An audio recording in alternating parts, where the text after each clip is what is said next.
মৌসুমী সাহা নামে কমপ্লেনেন্ট, যিনি ধনিয়াখালীর এসবিআই ব্রাঞ্চে কর্মরত।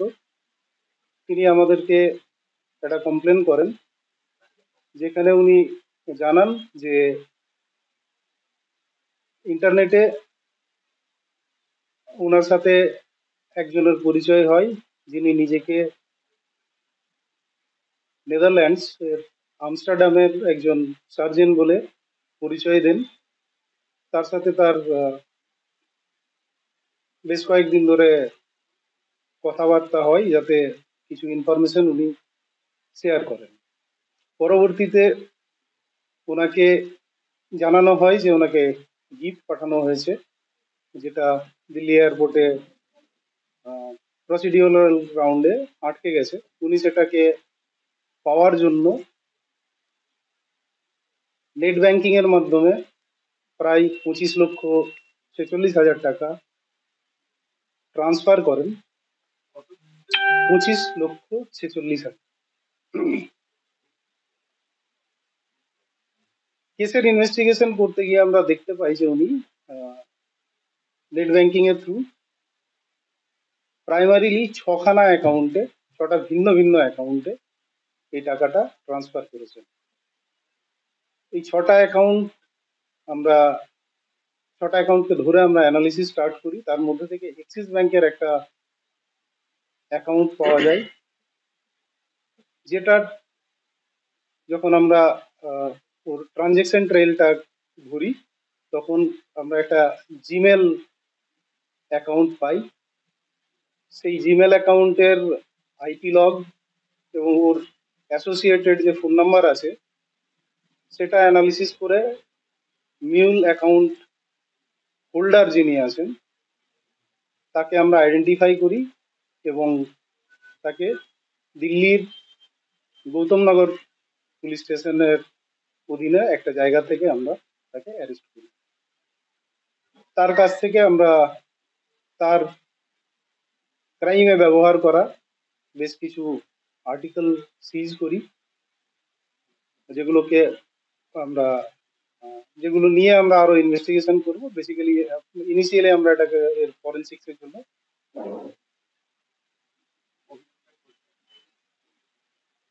অভিযুক্ত একজন নাইজেরিয়ান ন্যাশনাল, যিনি এখনো অবধি আমরা যেটা ইন্টারোগেশনে জানতে পেরেছি যে উনি 2013 সালে এখানে আসেন।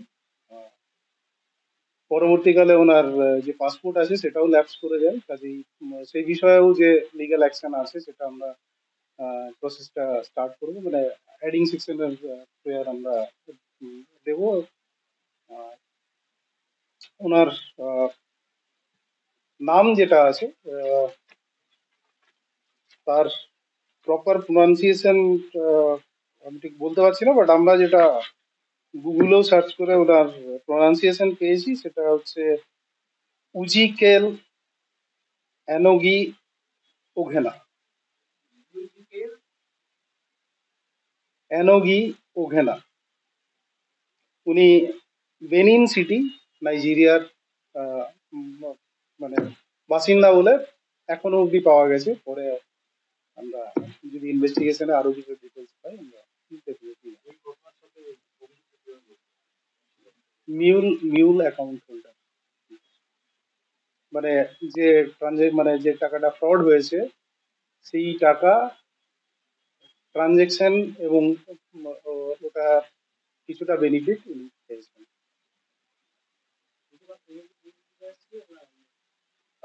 উনি বেসিক্যালি বিজনেস ভিসায় এসেছেন।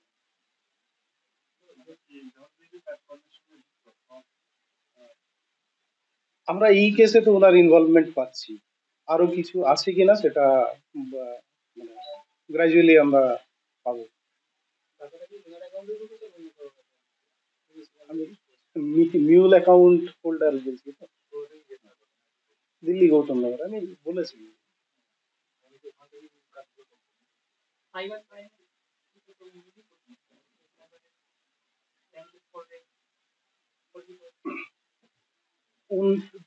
ব্যাপারটা এরকম আছে না যে যে ইনিশিয়ালি যে 6টা অ্যাকাউন্টে গেছে তার একটা অ্যাকাউন্ট যেটা আছে, অবভিয়াসলি একটা মিউল অ্যাকাউন্টই আছে, তার যে ট্রানজ্যাকশন ট্রেল আছে সেটার পার্ট এবং বেনিফিশিয়ারি এই দুটোই আমি মানে এই অ্যাকিউজ নিয়ে আছে।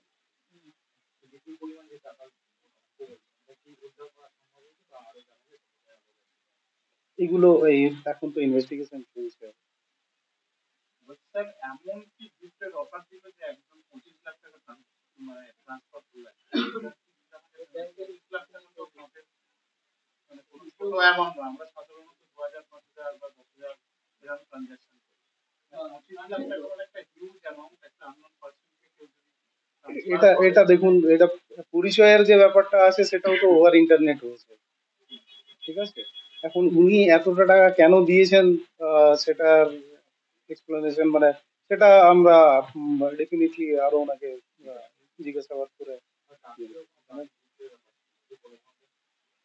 এই বিষয়টা নিয়ে আমরা খুব বেশি ইয়ে করি, কারণ উনি অলরেডি প্রতারিত, ওনাকে যদি আরো মানে বিষয়টা নিয়ে ঘাটানো হয় আমার মনে হয়।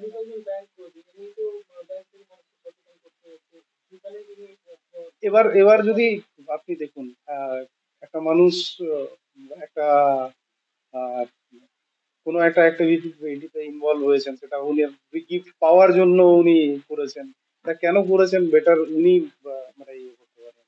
তবে এই যে জায়গাটা আছে সেটা তো আমরা হামেশাই দেখতে পাচ্ছি, মানে যারাই ডিফ্রডেড হচ্ছেন আর কি, যাদেরকে ফ্রড করা হচ্ছে বেসিক্যালি ম্যাক্সিমাম ক্ষেত্রেই আমরা তো দেখতে পাচ্ছি যে একটা গ্রিড ফ্যাক্টর হোয়াটএভার, আমি এটাতে রিলেট করছি না আর কি, কিন্তু জেনারেলি যেটা দেখা যায় যে ভুলগুলো তো ওইভাবেই হয়ে থাকে।